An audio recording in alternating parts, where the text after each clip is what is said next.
What's going on, guys, and welcome back to another FPL video on the channel. And in today's one, we are back with another transfer talks video where we will be discussing all things to do with game week 21. And I want to start off by talking about Nicholas Jackson, and is it the right time to be selling Nicholas Jackson? Now, for me, I honestly believe the answer is no. I honestly believe if you own Nicholas Jackson, you should be keeping this FPL asset, and I'll tell you why. But before I tell you why, actually, first things first, look, I know, right, it's been frustrating owning Nicholas Jackson at the moment. A lot of FPL managers are getting sick and tired of this guy because he's been stinking up the place for a while now, right? He's only got one goal in his last 6 Premier League starts. So look, I do understand why people want to sell him, but in my opinion, I don't think it's the right time to sell him. First things first, right? Even though he's been blanking, at least he's still been getting the chances. He's still been sort of getting the service. He's still managing to rack up multiple chances throughout a game. And also Chelsea as a whole are still creating a lot of chances. So the chance creation and the potential for points is still very high with Nicholas Jackson, right? And I honestly believe so far this season, Nicholas Jackson has shown enough, right? He has shown that he can get you goals and assists. And I feel like he's got enough credit in the bank so far this season to suggest that his form can take a turn for the better, right? And also what I want to say is, right, the fixture run is still really good for Chelsea, so I just don't think it makes sense to be selling Nicholas Jackson with good fixtures ahead of him. He's got Bournemouth at home in 21, and to be fair, I'm not gonna lie, Bournemouth so far this season have actually been pretty solid defensively. However, after that, it is Wolves at home. It's then City away, who have been diabolical defensively, right? They are so poor, and in my opinion, one of the worst defenses in the Premier League this season. I think the City defense is so poor, and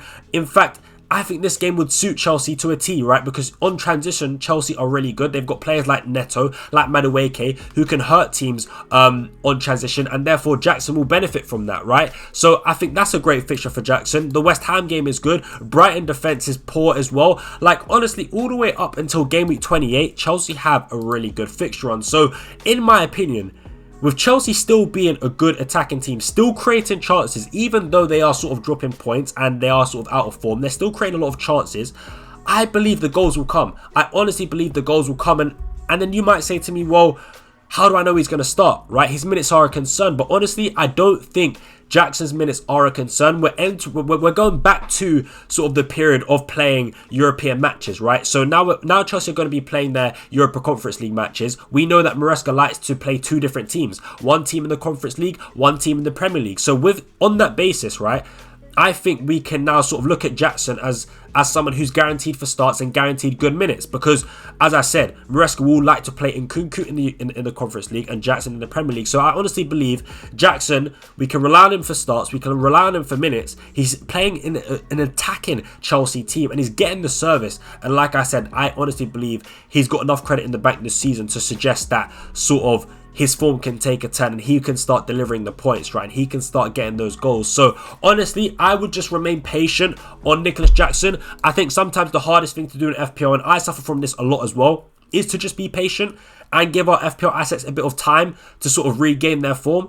It can be the hardest thing to do, just nothing, right? But honestly, I believe in this case with Nicholas Jackson, the best thing to do is just to hold. That is just my personal opinion. And of course, I am no expert at all. You guys already know this. I say this all the time. I am no expert, but this is just my humble opinion. But as I said, I understand people are getting frustrated. But one thing I do want to say as well, right, with Nicholas Jackson, if you are selling him, right, for me, it's only like, I would only sell him if you're looking to get someone like Trent Alexander-Arnold in, for example, because Liverpool will have a double game week in 24 or 25. So if you are looking to get Trent in, for example, and you want to free up some funds, then I honestly believe downgrading Jackson to like a Chris Wood, a Wissa could be a very good play, right? To free up some funds to get like a Trent Alexander-Arnold. I'd understand that. But if not, if you're just selling Jackson because you think, you know, he's not going to deliver any points in the upcoming weeks, I don't think it's the play. I personally don't think it is the play. That's just my honest opinion. So yeah, I would look to be keeping Nicholas Jackson, but that is all I would really have to say on that matter. Let me know what you guys do think, right? Let me know what you guys do think down below in the comments. And if you are a Nicholas Jackson owner, will you be holding or will you be selling Nicholas Jackson? All right, guys. So next up, we do have Bruno Fernandes and Yohan Wissa, and I've gone for these two players because I just really do like them for the long term. I view these players as long-term set and forget picks. Now, first things first, people may not necessarily agree with, you know, Mbeumo and Wissa being a good pick this week for game week 21. Some people may not agree with it being a good entry point because they do play against Man City at home. But in my opinion, I actually do think this Man City game is a good fixture on paper. I do want to point that out. I've said it when speaking about Nicholas Jackson, and I'll say it again, right? I think Man City at home for an attacker is a really, really good fixture, and Brentford's home record this season has been very good. So I honestly do back Wissa and Mbeumo to deliver in that game. Now, not only that, right, I actually think in terms of the next 4 games for the short term, right? Man City at home, Liverpool at home, Palace away, Spurs at home. The only difficult fixture here, in my opinion, is this Liverpool at home game. I honestly think City, Palace and Spurs at home are some really, really good fixtures for the Brentford attackers, especially Yohan Wissa, because when I watch Brentford play, a lot of the open play big chances fall to that man right there, Yohan Wissa, which is why I really do like him as an FPL asset. And I think, why not go early, right? He's only 9.5% ownership, but if he does well across these 4 games, you already know a lot of people are going to be scrambling and looking to bring this man in their team, and his ownership will increase. So why not jump on him now whilst he's a differential and sort of go against the grain? Because I think a lot of people are sort of ignoring players like Yohan Wissa because they look at the next 4 games, and a lot of people see no green fixtures, right? You got the red fixture with Man City, the red fixture with Liverpool, and the red fixture with Spurs, and people think, their fixtures aren't great, right? Especially when they've got a grey fixture in between that as well. But actually, if you watch these teams play, you'll know that their defenses aren't good at all. You'll see when you watch Spurs play, I mean, they've got injuries anyways, right? But even with their fully fit team, Spurs defense is terrible, right? So regardless of who's fit or not, I'm happy for my attackers to play against that Spurs defense. So I honestly think, right, before the good fixtures of West Ham, Leicester, Everton, Villa and Bournemouth, bringing Yohan Wissa right now for me is honestly a really, really good play. I'm not against it at all. So yeah, that is my opinion on Yohan Wissa. I really do like him as an option, and it's why I've got him myself as well. And then we have Bruno Fernandes, another pick that I really, really love. His ownership is significantly higher compared to Yohan Wissa, but still, he's just a 90-minute man, guaranteed to start on penalties and a good long-term hold. And to be fair, Yohan Wissa also is guaranteed starts and guaranteed 90 minutes as well. And that's what I really do love about these two FPL assets, because we're moving into a period now where there will be blanks and double game weeks. So the transfers that you want to be making are good long-term ones. You don't want to really be making short-term ones. You don't really want to be wasting transfers. And I feel like going for long-term set and forget picks like Bruno Fernandes, like Yohan Wissa, allow you to hold those transfers so you can navigate your teams around those blanks and doubles. So yeah, that's why I really, really do like these two players. And as I said, man, I don't think the fixtures are as bad as people are making out to be. That is just my personal opinion. But yeah, Bruno Fernandes is great. I think, you know, you should all get him, and the same goes for Yohan Wissa, man. I really do like both of these FPL assets. But if you're looking for a differential to help gain rank, I honestly think, like, from open play, man, Yohan Wissa, his goal threat is, in my opinion, significantly better than Bruno Fernandes. I really do love Yohan Wissa's open play goal threat. So yeah, let me know what you guys do think of that down below in the comments. Are you going to be looking into bringing these Brentford attackers early, or are you going to be waiting? Let me know down below in the comments. Okay guys, so I quickly wanted to speak to you about the double Arsenal defense and discuss whether or not it is the right time to sort of be getting rid of one of your Arsenal defenders, right? A lot of us do have Gabriel, but we also have like a David Raya, a William Saliba, a Urian Timber to partner up alongside Gabriel. But with Arsenal's recent form, I do think there is a strong case to potentially be getting rid of one of your two Arsenal defenders, and maybe from this point onwards, just playing with one Arsenal defender, which is going to be Gabriel, right? Because I think Gabriel, he's not a sell, right? In no way on this planet is Gabriel a sell. We know that, you know, Arsenal are still a relatively good defensive team. Maybe not as good as what they've shown in previous season, but they still are a relatively good defensive team. And Gabriel from set pieces is absolutely amazing, right? Really, really good from set pieces. So Gabriel isn't a sell. However, What I will say is, I do think there is a strong argument to get rid of the likes of Raya, to get rid of the likes of Saliba, right, if you've got Saliba and Gabriel, and to get rid of Yuri and Timber. Now, in my opinion, right, well, not even in my opinion, I still think factually, Arsenal defensively, right, are pretty solid this season. They still are one of the better teams in the Premier League defensively this season, and I do think the data does back that up. I do think the stats back that up. If you guys even look, right, in the last 6 game weeks, Arsenal have put up the best defensive data in terms of expected goals conceded. You know, yeah, you guys can see that, right? 3.83 expected goals conceded in the last 6 game weeks, and then Liverpool are coming in behind at 2nd place, with Newcastle in 3rd place. So you guys can see there, right? The defensive data still is pretty strong for Arsenal, but they do still seem to be finding ways to concede, and that is the problem I do have, because if you guys look at it from a clean sheet perspective, right? They've conceded in their last 2 games, a clean sheet, 1 clean sheet against Ipswich, 1 clean sheet against Everton. So in the last 5 Premier League games, let's say, right, they've only got 2 clean sheets, and I feel like they followed that pattern throughout the course of the season. They haven't really been a consistent team on a clean sheet basis, and because of that, I do think even though they are putting up good defensive data, there still is a good argument to be getting rid of them, because not only if you look at the fixtures, right, Spurs at home is a good fixture for an attacker. Can Spurs score against Arsenal? Honestly, I do think they can at least get 1 goal. That's my honest opinion. We saw, we've seen teams score against Arsenal before. I think Villa, they could get a clean sheet. Wolves, they could get a clean sheet. City could score, but yeah, that one's 50-50. City could also score, but I'm not going to lie, Arsenal could get a clean sheet in that game. But look, what I'm trying to say is the fixtures, there is no guarantee here for me in terms of clean sheets. But also, not only that, when you look at the other defenders in the game, right, we've also got a lot of other cheaper defenders in the game at the moment that are providing their value, because you've got to remember these Arsenal defenders are much more expensive, right? David Raya, 5.5 million if you bought him earlier on in the season, but 5.6 million if you was to buy him now. You've got the likes of Gabriel, 6.2 million. I think William Saliba, 6.3 million. So the Arsenal defenders are pretty expensive. Of course, you've got Yuri and Timber as well coming in at 5.7. So these Arsenal defenders are pretty expensive, and what I'm trying to say is that you've got the cheaper defenders, your Nottingham Forest defenders, your Newcastle defenders, your Bournemouth defenders, in fact, who are actually providing their values, and I think pound for pound at the moment, they're actually better assets than the Arsenal defenders, and I think for that reason,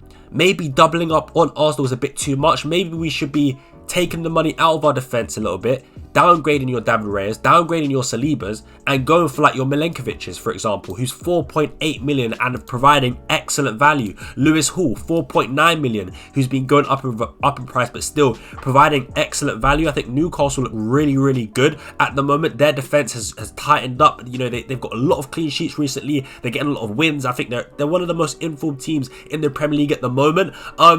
And like I said, I think Lewis Hall, the fixtures coming up, you know, maybe removing, if you've got Saliba and Gabriel, removing a William Saliba, downgrading to a Lewis Hall, freeing up extra funds, could be a great play. And honestly, I think it is the right play because, as I said, value-wise, right, these players offer you more, so you can actually downgrade one of your Arsenal defenders, free up some funds and invest it elsewhere, and I don't think you'll lose out. I don't think you'll lose out because you're moving one Arsenal defender to maybe a Nottingham Forest defender, a Bournemouth defender, or a Newcastle defender who all have displayed multiple solid defensive performances throughout the season and have shown that they can be relied upon for clean sheets. So for me, that's my honest opinion. I'm really not against selling one of your 2 Arsenal defenders because I believe there is value in the cheaper the cheaper defensive assets from teams like Nottingham Forest, Newcastle and Bournemouth. That is my personal opinion. Let me know what you guys do think down below in the comments, right? I still know Arsenal are putting up good defensive data, but there just still is a lack of clean sheets in my opinion. So yeah, let me know what you guys think. I'd love to know your thoughts on that in the comments below. But with that being said, let's move on to the next players. Okay guys, so I really wanted to speak to you about the Manchester United assets, and in particular Bruno Fernandes and Amad Diallo, because these are 2 assets I absolutely love for FPL at the moment. I really do like these players. Now, first things first, I want to bring up the fixtures because I do believe it's a good entry point for Manchester United assets in game week 21, because we do play against Southampton at home. who have been very, very poor, even under this new manager. And then after that, it's Brighton at home, then Fulham, then Palace at home, then Spurs, Everton, Ipswich, Arsenal, and Leicester. I like the long-term fixtures. I like the fact that we play in game week 29, which is going to be a blank game week for some teams as well. So, look, for me, the fixtures are certainly there for Manchester United assets, and this is a really good entry point. Now, also, the reason why I like these two players in particular, now, some people may agree. There is no, in my opinion, what I'm about to say doesn't come from a Manchester United fan bias point of view. It comes from a general footballing view and my honest opinion. I do believe we look good under Amorim. I do believe under Ruben Amorim, we look like a much better team than we did under Ten Hag. I think going forward, we do create some chances. And I think, look, if there are two players in the team that are going to get you goals, that are going to get you assists, it's going to be Amad Diallo, it's going to be Bruno Fernandes, right? These are the two players that are going to get those attacking returns. These are also the two players that are going to guarantee you starts and guarantee you near enough 90 minutes, right? And I think at Amad Diallo's price especially, 5.3 million, in my opinion, he is one of the best FPL assets pound for pound and value-wise in the game. That's my honest opinion. I think he is a really, really good FPL asset. He also takes some set pieces as well, which I love about him. I think he's great, right? I think he's amazing. I think footballing wise, he's just a quality player, and with these fixtures, he will provide goals and assists. That's my honest opinion. And like I said, guys, under Ruben Amorim, there is a clear difference. There's a clear pattern. There's a clear style of play, and I feel like the way we are in possession, you see consistent patterns, and the players in those two number 10 roles will get chances, right? Those two players, Bruno Fernandes and Amad Diallo, will get goals and assists, right? Because positionally, they pick up a lot of good spaces in and around the penalty box to get those goals, to get those assists, and that's why I think they're really, really good FPL assets. And we play against some terrible defences. Like I said, Southampton are terrible defensively. Brighton are terrible defensively. Crystal Palace, they're better defensively than those two, but still, they're not really a good defensive team. And again, Spurs as well, a very poor defensive team. So I think the fixtures are there, like I said. I think under Ruben Amorim, we're a lot better. And I think these are the two players that you can rely on for starts. And the reason why I think, look, another reason why these two players are good, in my opinion, is because, look, we're getting to a stage now, right, where there's going to be lots of blanks, where there's going to be lots of doubles. So you don't want to be wasting transfers. As I keep saying, right, you want to have players that you can rely on for starts and minutes, because you want to be able to build up transfers to be able to navigate your team around those blanks and doubles. And I feel like players like Bruno Fernandes, right, set and forget long-term holds. That's exactly what you want. Same goes for Amad Diallo, a set and forget long-term hold, in my opinion. They're the perfect type of players that you want, and especially Bruno Fernandes, man. I think he ticks a lot of boxes at the moment. Good fixtures, guaranteed starts, guaranteed 90 minutes on penalties, multiple routes to points because he takes free kicks, corners, and set pieces in general. So he's literally, in my opinion, just a really good asset to own from this point onwards. I've got a lot of confidence in Bruno Fernandes. I've got a lot of confidence in Amad Diallo, who also does have multiple route to points. You know, sometimes he does take corners, and sometimes he does take one of the long free kicks. So yeah, really, really big fan of Bruno Fernandes. Really big fan of Amad Diallo. I think, look, we create chances, and we've improved a lot as a team, in my opinion. And I think with these fixtures, we will start to see results. We will start to see results with the good fixtures to come. So that's my honest opinion. I really do believe Bruno Fernandes, Amad Diallo could be some fantastic picks from this point onwards. Yeah, that's just my honest opinion. Let me know what you guys think of that down below in the comments. But with that being said, let's go ahead and move on to some differentials. Alright guys, so next up we do have some of my favourite differentials, and as you guys can see, they all are from Crystal Palace, but that is because I do believe if you are looking for some differentials, it should be coming from players that play for Crystal Palace, because their fixture run is really, really good. That is my honest opinion. I really do like Mateta, I really do like Ebrici Eze, and I really do like Daniel Munoz. As you guys can see, right, as I said, the fixtures are really good. Starting off with Leicester away from home, it's a fantastic entry point. After that, you've got West Ham, Brentford. These three teams are really, really poor defensively, so that's why I do like the Palace assets as differentials. As you can see, Jean-Philippe Mateta currently is only 3.2% owned, and I love that. A massive differential. And you could argue, to be honest with you, right, that these Palace assets are extremely long-term holds, because even after the next three games, United away is slightly tougher, but then you got Everton at home, Fulham away, Villa at home, Ipswich at home, Newcastle away, but then Southampton and Brighton. Honestly, it's not too bad. So I think the long-term stretch of fixtures is also pretty decent. And like I said, these players are differential. So in my opinion, if you're looking for a differential, it should be coming from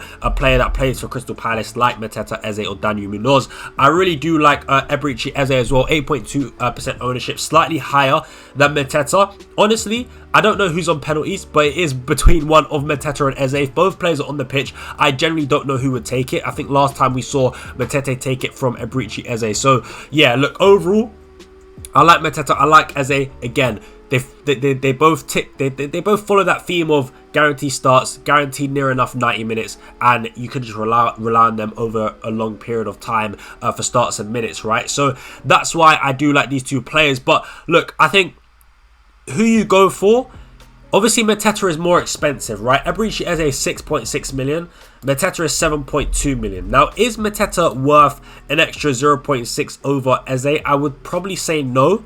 However, I do believe that there are a lot more better midfielder options as opposed to forward options. So maybe your need for a midfielder isn't as high as your need for a striker. Now, if that is the case, then obviously I would just go for Mateta if you're looking for a forward. However, if you've still got another available slot for a midfielder, I do like Eze, but I would most likely prefer Mateta, because I do feel like the big chances from open play will fall to Mateta. However, Eze does have the open play assist threat as well. So yeah, it is close between the two, but nonetheless, I really do like both players. Now, I want to quickly speak on Daniel Munoz, because I really do like Daniel Munoz as an FPL pick. I think he's absolutely fantastic. Only 5.1% ownership, coming at 4.7 million. I like him a lot. I think, look, the Palace defense isn't nothing to sort of, you know, go crazy about, right? But at his price, I think he provides good value. But for me, it's not really for the defensive reasons as to why I like Daniel Munoz, right? The reason why I like Daniel Munoz is because of that attacking threat. This guy essentially plays as a winger, right? In that wing-back system that Crystal Palace play, you've got Daniel Munoz taking up some of the highest positions on the pitch, and again, looking like he's playing as a winger. It's absolutely ridiculous, right? So he is actually one of Crystal Palace's main attacking outlets. He finds himself getting those crosses into the box, getting those touches in and around the penalty area. I like him a lot, and I think the attacking returns will certainly come with Daniel Munoz. I think he was very, very close to an attacking return against Southampton, had a shot cleared off the line. Yeah, I really do think the attacking threat is there with Daniel Munoz. I spoke about that in my wildcard draft video, but yeah, for me, his attacking threat is probably the best, right? One of the best in the game for a defender, right? So yeah, that is saying a lot, and I think, look, with these fixtures coming up, he could generally get some attacking returns. So I do like him as a cheap differential defender pick. Let me know what you guys think of that. But for me, I think the Palace assets can provide some good value from this point moving forward. That is my honest opinion. So yeah, that is going to be it for today's video, guys. I really do hope you did enjoy. If you did, make sure you do smash a big thumbs up on the video. Subscribe to the channel if you haven't already. Yeah, road to 2,000 subscribers is well and truly on. So thank you guys so much for the support recently. But yeah, like I said, if you enjoyed it, smash a like on the video. And yeah, but that is going to be it from me today. I do hope you enjoyed, and I will catch you guys in the next one. But until then, I'm out. Peace.